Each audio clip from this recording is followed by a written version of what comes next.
성경에 보면 초대교회는 놀라운 역사의 공동체였었습니다. 그들이 세상을 변화시켜가고 초대교회는 굉장히 소수의 사람들이었지만 그들이 가는 곳곳마다 변화와 거룩의 역사가 일어나기 시작했죠. 우리가 잘 아는 것처럼 성경에서는 그래서 이 믿지 않는 사람들이 그리스도인들을 향해서 연병에 걸린 자, 이렇게 예수 연병에 걸린 사람이라고 그렇게 할 정도로, 연병이 전염병이잖아요, 그죠? 우리가 코로나를 지나면서 이 전염병의 무서움이 얼마나 큰지를 잘 알잖아요. 대화만 해도 전염이 되어지고 악수만 해도 전염되어지고, 당시 초대교회 그리스도인들이 그랬다라는 거예요. 그들이 가는 곳곳마다 거룩한 변화가 일어나고 그들이 가는 곳마다 예수의 복음이 증거되어지고 놀라운 회복과 은혜의 역사들이 일어나서 그들을 향해서 예수 연병에 걸렸다라고 할 정도로 초대교회는 강력한 공동체였습니다. 오늘 우리 대한민국도 마찬가지죠. 처음 기독교가 들어올 때 100여 년 전에 처음 복음이 들어와서 믿는 사람들이 변화되어져서 그들은 당시에 이 한국 사회의 크리스찬 퍼센테이지가 10%도 되지 않을 때였었어요. 근데 그 10%도 되지 않는 그리스도인들을 통해서 한국 사회가 변했거든요. 민족운동이 일어나기도 하고 사회가 근대화되기도 하고 또 그리스도인들이 있는 곳에 거룩의 운동이 일어나기도 했죠. 그죠? 근데 안타깝게 오늘 이 시대를 바라보면 교회가 이 거룩함으로 세상을 변화시켜가는 그 놀라운 능력을 상실한 것은 아닌지라는 생각을 해봅니다. 도대체 2000년 전에 그리스도인들은 어땠길래 왜 오늘 우리에게는 이런 능력이 나타나지 않을까? 이런 생각을 해보지 않으셨나요? 하나님이 달라지셨을까요? 그때 믿던 하나님과 지금 우리가 믿는 하나님이 달라진 것일까요? 아니죠. 하나님은 어제나 오늘이나 동일하신 분이세요. 그러면 무엇이 문제일까요? 우리의 믿음이 문제인 것 같아요. 당시 초대교회 그리스도인들은요, 성령 충만한 믿음의 사람들이었습니다. 성령님을 사모했습니다. 그리고 성령 안에서 날마다 진실하게 믿음으로 살아갔죠. 그런데 오늘 우리 많은 그리스도인들이 성령님이 누군지를 잘 모릅니다. 성령님에 대한 사모함이 없습니다. 진실하게 믿음으로 살려고 하는 열정을 잃어버린 것이죠. 그러다 보니까 우리의 삶 속에는 능력이 나타나지 않는 것이죠. 우리 그리스도인들의 삶이 성령 충만할 때 진정한 풍요의 삶이 일어나기 시작하고요, 성령 충만할 때 세상 속에서도 승리하는 삶이 되어집니다. 오늘 말씀은요, 성령님이 어떤 분이신지, 얼마나 중요한 분이신지를 예수님께서 말씀해 주고 계시는 장면이 오늘 본문이에요. 이 요한복음 14장부터 17장까지는 예수님께서 유언처럼 마지막 제자들에게 하신 설교 메시지거든요. 그 속에서 제자들은 두려워하고 있었어요. 어떤 두려움이었는가 하면 예수님께서 자꾸 떠나신다는 거예요. 십자가를 지시고 죽으시고 부활하시고 승천하시고 떠나신다는 이야기를 자꾸 하는, 그러니까 제자들이 두려운 거죠. 지금까지 3년 동안 예수님께서 다시 당신들을 인도하였고 가르치시고 보호하시고 지켜주셨는데 예수님이 떠나신다고 하니까 제자들의 마음속에 두려운 마음이 있었습니다. 예수님께서는 그 두려워하고 있는 제자들에게 두려워 말라라고 말씀하시고, 두려워하지 않을 이유가 무엇인가 하면 또 다른 보혜사를 하나님께서 너희에게 보내주실 것이다, 그렇게 말씀하고 있습니다. 오늘 본문 우리 16절 말씀 같이 한번 볼까요? 같이 보겠습니다. 내가 아버지께 구하겠으니 그가 또 다른 보혜사를 너희에게 주사 영원토록 너희와 함께 있게 하리니. 예수님께서 제자들에게 그렇게 말씀하십니다. 너희에게 또 다른 보혜사를 보내주실 것이다. 그리고 또 다른 보혜사가 너희와 영원히 함께 할 것이다. 18절을 볼까요? 18절은 이렇게 기록합니다. 내가 너희를 고아와 같이 버려두지 아니하고 너희에게로 오리라. 너희를 고아와 같이 이 세상에 그렇게 버려두지 아니할 것이다. 예수님께서는 보혜사 성령님이 우리 가운데 오셔서 우리와 영원히 함께 하실 것이라고 그렇게 말씀합니다.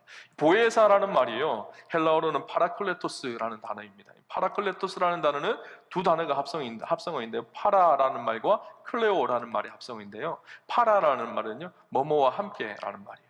클레오라는 돕는 자, 위로자라는 뜻이에요. 우리와 함께 하셔서 우리를 돕는 분, 그분이 성령님이시라는 거예요. 보혜사라고 기록이 되어져 있죠. 이 보혜사라는 단어가 영어 성경 사전을 보니까 여러 가지 단어로 기록되어져 있어요. 헬퍼라고 기록되어져 있어요. 우리를 돕는 분, 헬퍼. 또 우리를 인도하시는 분, 가이드. 그죠? 여행 갈 때 우리 가이드가 있잖아요. 가이드라고 기록되어져 있고요. 또 우리를 위해서 컴포터라고, 우리를 위로하는 위로자라고 기록되어져 있고요. 또 어떤 데 보니까 teacher로 돼 있어요. 선생님. 또 어떤 곳에는요, 카운셀러라고 기록되어져 있습니다. 상담자.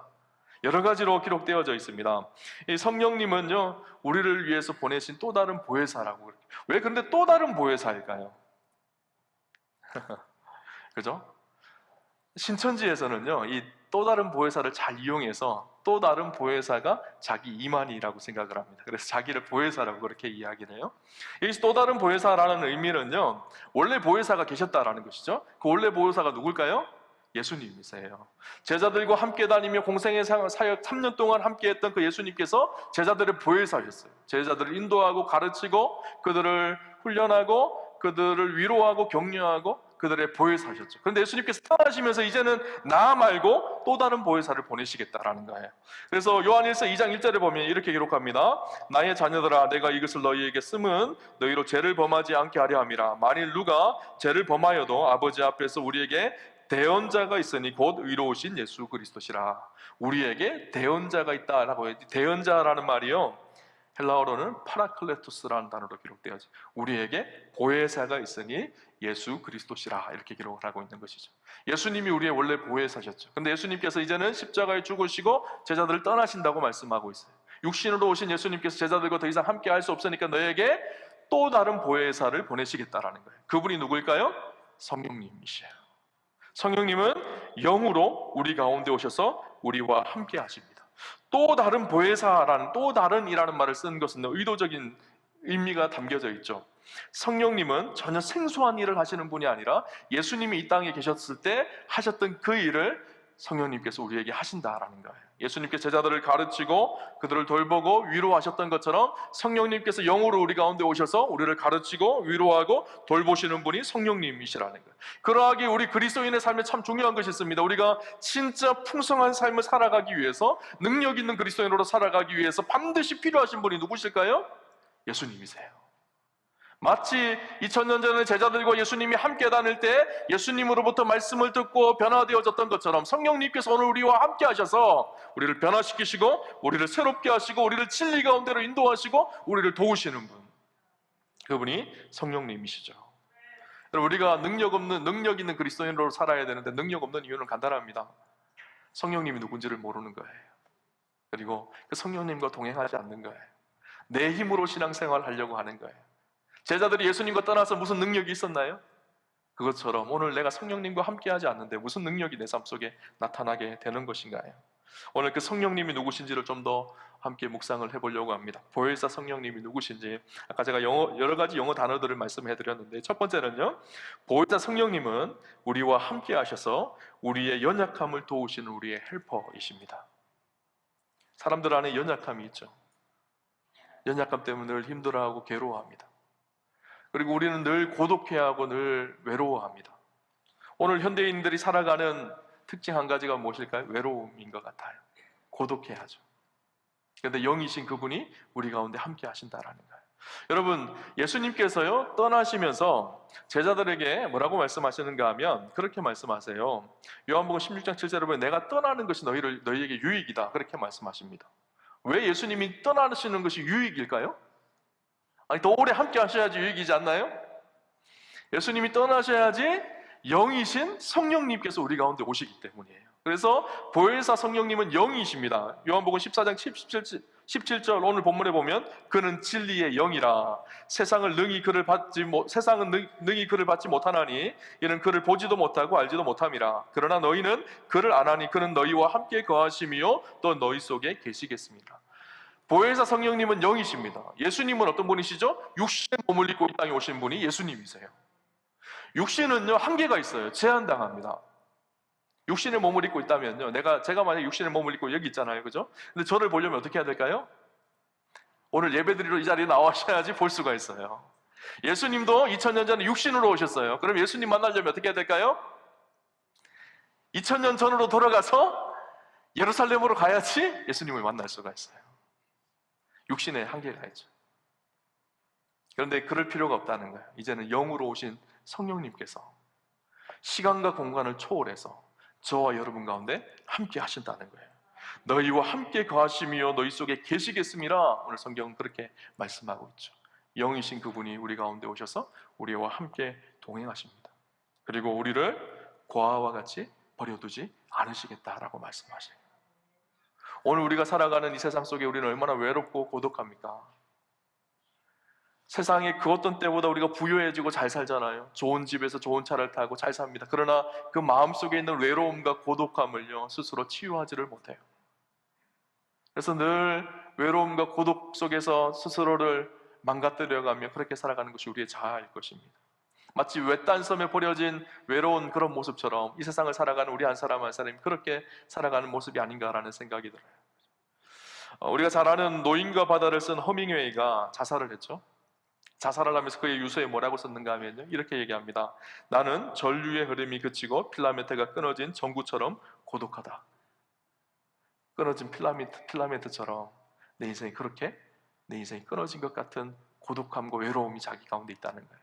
여러분, 연예인들이 간혹 자살하거나 요즘에 마약 문제로 많이 시끄럽잖아요. 그들을 볼 때 그들에게 나타나는 특징이 무엇일까? 화려하고 멋지고 얼마나 멋있어요. 얼마나 많은 사람들이 그들을 알아줘요. 그렇게 화려한 무대 뒤에서 늘 외로움과 고독함을 느끼기 때문이에요.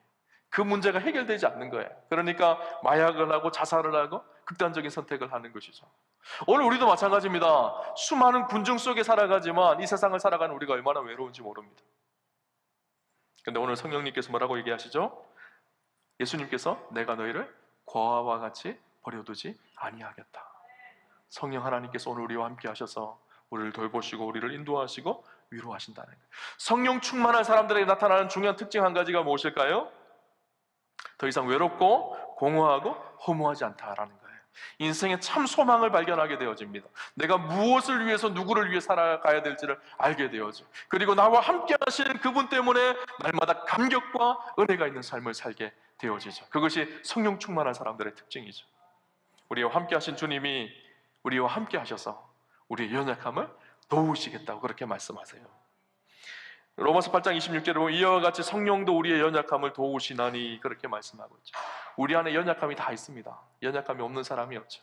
그러나 성령님은 우리와 함께 하셔서 우리의 연약함을 도우십니다. 그래서 하나님의 사람으로 온전하여지도록 우리를 새롭게 하시고 변화시켜 가시는 분이 성령님이시죠. 중요한 것은 구체적으로 우리가 그 도움을 누리려면 필요한 것이 있어요. 성령님을 의지하는 거예요. 성령 충만함이 무엇일까요? 성령 충만은 나의 자기적인 확신이 아니에요. 내가 성령님께 내 삶을 의지하고 성령님께서 내 인생의 주인 되게 하시는 것, 그분을 내 인생에 환영하고 모셔드리는 것, 그것이 성령 충만함이거든요. 여러분, 간혹 그런 분들을 볼 때가 있어요. 성령 집회, 이상한 집회 가면 막 그렇게 합니다. 불러 성령 받아라 막 그러잖아요. 그죠? 제가 예전에 한 곳에 가니까 어떤 분을 막 그러더라. 성령이 왔다 막 그러더라고요. 제가 보고 듣다가 하도 마음이 힘들어서 뛰쳐나와버렸어요. 여러분, 성령님 어떤 분이실까요? 인격적이신 하나님이세요. 우리가 그분을 얼마나 환영하고 그분을 우리의 마음속에 얼마나 모시느냐에 따라서 우리 가운데 오셔서 우리 가운데 역사하시는 건 하나님이 성령님이세요. 간혹 보면 성령님을 자기가 무슨 일을 이루어가는 도구처럼 성령님을 생각하는 사람들이 있어요. 아니면 어떤 신비한 기운이나 영적인 상황처럼 생각하는 분들이 계세요. 아니에요. 성령님은 하나님이세요. 인격적이신 하나님이세요. 인격적이신 그분을 우리가 얼마나 그분을 웰컴하고 환영하느냐에 따라서 우리의 삶 속에서 역사하시는 하나님이 되실 수도 있고요. 아니면 우리 안에 침묵을 지키고 계신 하나님이 될 수도 있어요. 인격적이신 분이시기 때문이죠. 그분을 의지하고 그분께 맡길 때 성령은 우리 가운데 오셔서 우리를 도우시는 분이 우리 성령님이십니다. 성령님은요, 우리의 헬퍼세요. 두 번째, 성령님은요, 보혜사 성령님은 우리를 진리로 인도하시는 우리의 가이드입니다. 여러분, 요한복음 16장 13절에 보면요, 진리의 성령이 오시면 그가 너희를 모든 진리 가운데로 인도하신다고 그렇게 말씀하고 있습니다. 성령님, 우리를 진리 가운데 인도하시는 보혜사 성령님이세요. 진리 가운데 인도하신다라는 말을 두 가지로 해석할 수 있을 것 같다는 생각이 들었어요. 첫째는요, 진리가 누구실까요? 예수 그리스도가 진리시죠. 요한복음 14장 6절에 내가 곧 길이요 진리요 생명이라고 그렇게 말씀하고 있습니다. 예수 그리스도 그분만이 구원의 진리세요. 진리 되신 예수님 앞에 우리가 어떻게 나아갈 수가 있을까요? 성령이 아니고서는 아무도 예수 그리스도를 구주라고 그리스도라고 고백할 수 없다고 성경은 이야기하고 있죠. 성령님은요, 우리 가운데 오셔서 예수가 그리스도이시고 구주 되심을 고백하게 하시고 그 은혜를 우리의 삶 속에 누리게 하시는, 우리의 삶 속에 적용하게 하시는 분이 성령님이세요. 하나님은 구원을 계획하셨어요. 성자 예수님은 그 구원을 이 땅에 오셔서 이루셨어요. 십자가로. 성령님은요, 그 구원이 우리의 삶의 실제가 되게 하시는 분이세요. 그래서 예수 그리스도를 발견하고 예수 그리스도 앞에 나아가게 하시는, 진리 앞에 서게 하시는 분이 성령님이시죠. 또 한 가지 진리는요, 하나님의 말씀과 뜻 앞에 살아가는 것이 진리이죠. 그래서 요한복음 17장 17절에 하나님의 말씀이 진리라는 것을 우리에게 말씀해 주고 있습니다. 성령님은요, 우리가 그 말씀 앞에 살아가게 하세요. 말씀이 생각나게 하시고, 말씀이 깨달아지게 하시고, 하나님 뜻 가운데 순종하며 살아갈 수 있고, 하나님의 뜻 가운데 우리의 삶이 인도함 받게 하시는 분이 성령님이세요. 그래서 우리를 인도하시는 분이세요.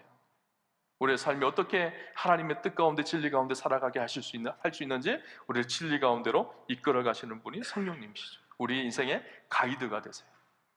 여러분, 여행 갈 때 제일 중요한 사람이 누군지 아세요? 가이드예요, 가이드. 좋은 가이드를 만나면요, 좋은 곳에 가서 아름다운 곳을 잘 보고 맛있는 것도 잘 먹고 여행 잘 갔다 왔다고 생각을 합니다. 우리 인생도 마찬가지예요. 우리 인생을 여행으로 생각한다면요, 어떤 가이드를 만나냐에 따라서 우리 인생이 달라집니다. 성령님께서 우리의 인생의 가이드가 되어주셔서 우리를 진리 가운데로 인도하게 되어지면 우리의 삶 속에 평안과 생명이 있습니다. 그러나 세상의 탐욕과 욕심이 우리의 인생의 가이드가 되기 시작한다면, 잠깐은 우리가 부유하고 평안한 것에, 우리의 세상적인 평안에 우리의 마음에 만족되어질지는 모르지만 그 길 끝은 무엇일까요? 사망이에요. 그래서 로마서 8장 6절에 보면 이렇게 말합니다. 영의 생각은 생명과 평안이고 육의 생각은 사망이라고 그렇게 이야기합니다. 성령께서 우리를 붙드시고 인도하시면 우리의 생명의 길로 인도하시죠. 우리를 진정한 평안 샬롬으로 인도하십니다. 그러나 세상에 이끌리기 시작하면 세상의 사망이 우리를 삼키는 그 절망으로 우리의 인생을 이끌어가는 거예요. 교회를 다니면서도, 신앙생활을 하면서도 어떤 사람이 변화되지 않는 이유는 간단합니다. 인도자를 잘못 만나는 거예요. 성령님이 우리의 인도자가 되어주시면 우리를 진리 가운데 날마다 거룩하게 변화되어져 가요. 세상이 우리의 인도자가 되어지면 날마다 그 탐욕에 붙잡혀서 결국은 사망의 길을 걸어가게 되는 것이죠. 여러분, 예수를 믿어도 우리가 풍성한 삶을 살지 못하는 이유는 간단합니다. 인도자가 잘못됐기 때문이에요. 여러분, 잘 생각해 보세요. 나는 지금 무엇에 이끌리고 살아가고 있는지, 돈과 명예와 물질의 세상에 이끌리며 살아가고 있는지, 아니면 성령님께 이끌리며 살아가고 있는지. 내 삶에 예수 믿으면서도 풍성한 삶이 없는 이유는 간단합니다. 예수 믿으면서도 여전히 세상에 이끌려 살아가고 있기 때문에. 성령 충만할 때, 성령님께 내 삶이 이끌릴 때 진정한 평안함이, 진정한 생명이, 진정한 풍성한 삶이 내 안에 있게 되는 거예요. 세 번째, 보혜사 성령님은요, 우리의 위로자이십니다. 여러분, 우리가 세상 살면서 얼마나 많은 상처를 받나요? 하루하루 수많은 상처 속에 우리가 살아가요, 사실. 그죠? 가족에게 상처를 받고, 부모에게 상처를 받고, 사랑하는 부부이면서 상처를 받고, 교회에 와도 성도들에게 상처를 받고. 제가 목사이다 보니까 주로 저에게 연락해서 상담이 필요한 분들이 연락을 하십니다. 그러면 목사님 상담하고 싶어요. 그러면 가슴이 철렁 내려앉아요. 또 무슨 상처를 받으셔서 또 저한테 전화를 하셨나 라는 생각이 들어요. 수많은 분들을 만나면요, 한 가지 특징이 있어요. 다 상처를 받았다는 거예요. 그런데 상처를 준 사람은 없어요. 다 자기가 상처를 받은 것만 생각해요. 누군가가 주었기 때문에 상처를 받는 거 아닌가요? 그죠?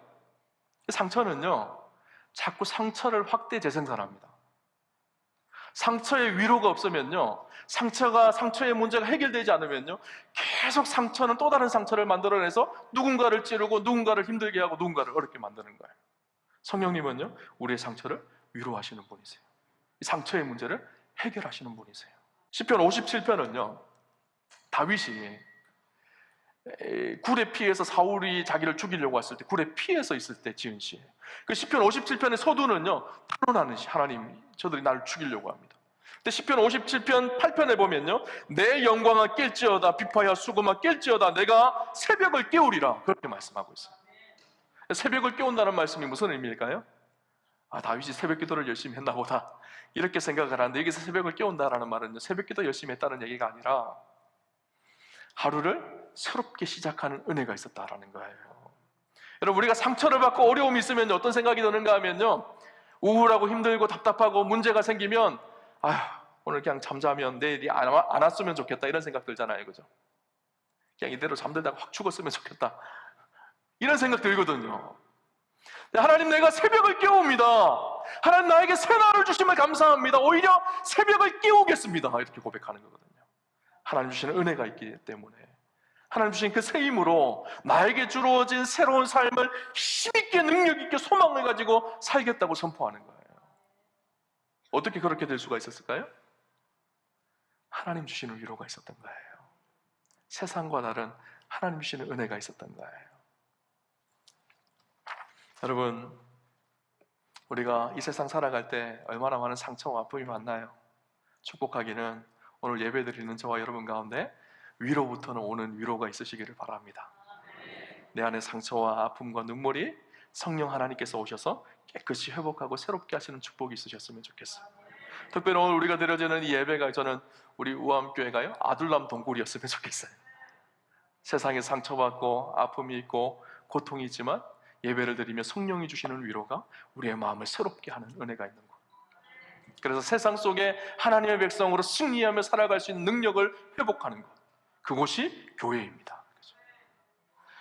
사도행전 9장 31절을 보면 이렇게 말씀합니다. 그리하여 온 유대와 갈릴리와 사마리아 교회가 평안하여 든든히 서가고 주를 경외함과 성령의 위로로 진행하여 수가 더 많아지니라. 초대교회에 일어났던 놀라운 일인데요, 유대에 있는 교회와 갈릴리와 사마리아에 있는 교회들이 점점 평안하여 든든히 서가고 날마다 수가 더하여지고 부흥하는 역사가, 견고하게 서가는 역사가 있었다라는 거예요. 그 이유가 무엇인가 하면 성령의 위로가 있었기 때문에. 당시 핍박과 고난이 있었거든요. 그리스도인들이 고난당하고 핍박을 당했어요. 근데 그 핍박과 고난 속에서 좌절하고 낙담하는 것이 아니라 승리할 수 있었던 비결이 있었어요. 핍박이 있고 고난이 있으면 어떻게 될까요? 교회를 떠나고 교회가 갈라져야 되잖아요. 근데 핍박이 있고 고난이 있지만 더욱더 교회가 은혜 가운데 든든히 서갈 수 있었던 것은 성령의 위로가 그 교회 공동체에 있었기 때문이에요. 위로부터 오는 위로가 저들을 붙들었기 때문이에요. 그렇죠? 성령님, 오늘도 우리와 함께 하셔서 우리를 위로하시는 분이십니다. 위로부터 오는 그 위로가 저와 여러분을 붙드는 놀라운 축복이 있으시기를 주님 이름으로 축원합니다. 사도 바울은요, 우리 그리스도인의 삶의 대강령 한 가지가 성령 충만함이라고 이야기하고 있어요. 술 취하지 말라, 이는 방탕한 것이니 오직 성령의 충만함을 받으라. 성령 충만하다는 것은 그분과 친밀하게 교제하며 그분을 나의 인생의 주인으로 모셔드리고 그분과 함께하는 삶을 말하죠. 성령이 가득한 영적인 상황을 말합니다. 근데 성령 충만함과 반대되는 것이 성경에 나와요. 에베소 4장 30절에 보면요, 하나님의 성령을 근심하게 하지 말라. 그 안에서 너희가 구원의 날까지 인치심을 받았느니라. 성령의 우리가 예수님을 영접하면 성령님이 우리와 함께 하십니다. 근데 어떤 사람은 성령에 충만한 사람이 있어요. 그분과 친밀하게 교제하고 성령님과 함께하는 은혜가 있는 사람. 근데 어떤 사람은요, 성령을 근심하게 하는 사람이 있다는 거예요. 성령님이 내 안에 계시는데 나 때문에 성령님께서 근심한다는 거예요. 성령께서 말씀하시고 인도하시는데 성령의 말을 거절하고 부인합니다. 그럼 성령께서 우리 안에 근심해요. 함께 길을 걸어가는데 함께 길을 걸어가는 사람이 나에게 말을 걸어요. 자꾸 무시해요. 그럼 나중에 어떻게 될까? 그 사람이 슬퍼지고 근심하잖아요. 그것처럼 성령님이 우리와 함께 하시는데 어떤 사람은요, 성령을 근심하게 하는 사람이 있어요. 성령을 근심하게 하는 일이 자꾸 쌓여서 성령을 무시하고 성령을 없는 분처럼 여기면 어떻게 될까요? 성경은요, 이렇게 말합니다. 데살로니가전서 5장 19절에 보면 성령을 소멸하지 말며 성령을 소멸하게 한다는 거예요. 이 말은요, 성령이 내 안에 떠나신다는 얘기보다는요, 성령이 내 안에 계시지만 내 안에서 일하시지 않는다라는 거예요. 영어 성경으로 보니까요, extinguish라는 단어로 소멸이라는 단어를 기록했다. 꺼졌다라는 거예요. 불이 꺼져버렸다라는 거예요. 성령께서 더 이상 나와 함께 하시고 나에게 말씀하시고 나와 동행하시고 나를 도우시는 능력이 더 이상 내 삶 속에 나타나지 않는 상황이 되어졌다라는 거예요. 성령 충만한 사람이 있고요, 성령을 근심하게 하는 사람이 있고요, 성령을 소멸하게 하는 사람이 있어요. 여러분은 어디에 서 있나요? 성령 충만함으로 그분이 우리의 도움이시고 그분이 우리를 인도하시고 그분이 우리를 위로하시고 그분이 우리를 가르치시는 그 능력을 날마다 누리며 사시나요? 아니면 성령을 근심하게 하고 계시나요? 아니, 근심하는 것이 잔뜩 쌓여서 이제는 성령을 소멸하게 하시는 분이신가요? 축복하기는 우리 우암교회 성도님들은 성령 안에서 성령 충만함으로 그리스도 안에 누려지는 진정한 풍성한 삶을 살아가시는 그런 축복이 있으시기를 주님 이름으로 축원합니다. 토레이 목사님은 이런 말을 했습니다. 시카고 무디교회 담임 목사님이었던 그는요, 나는 아침에 일어나서 이 기도를 한다. 이 기도는 하나님 오늘도 나를 성령 충만하게 도와주십시오. 나는 성령 충만 없이 하루길을 걷는 것이 두렵습니다. 하나님, 성령 충만 없이 내가 말하는 것, 행동하는 것, 오늘 하루를 살아가는 것이 두렵습니다. 여러분, 성령 강림 주일입니다. 우리 가운데 성령님이 오셨어요. 여러분, 성령님을 소멸하게 하는 인생 되지 마시고요, 우리와 함께 하시는 그 성령님과 함께 세상 속에 승리하는 사랑하는 우한교회 성도님들 다 되시기를 주님 이름으로 축원합니다.